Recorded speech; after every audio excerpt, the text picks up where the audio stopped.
1 in 3 people over the age of 85 have Alzheimer's disease.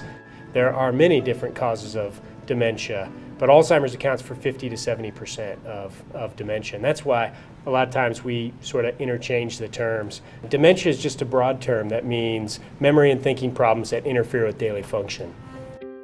The idea behind LEAP is, can we translate the biomedical research findings, can we translate those into everyday strategies for people to use and incorporate in their life? The LEAP program, being offered by the KU Alzheimer's Disease Center, offered a way for me to learn about the amazing connection between our lifestyle and brain health. I came away from that first session of LEAP classes with so much information and lots of good, doable ways to improve my lifestyle.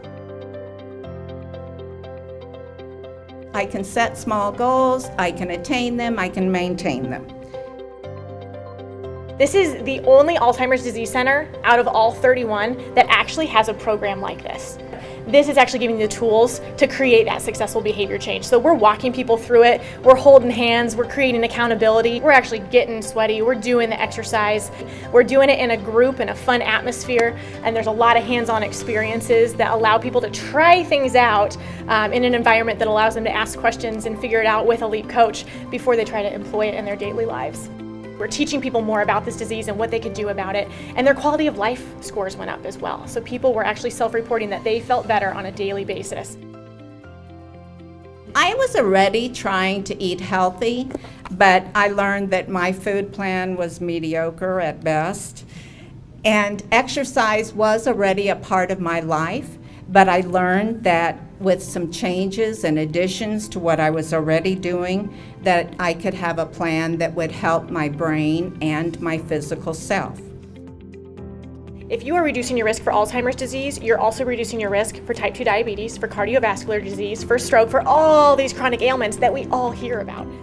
This is the type of study that you would eventually say to insurance companies, don't you think it'd be a good idea to pay for some personal training for people as preventative measures?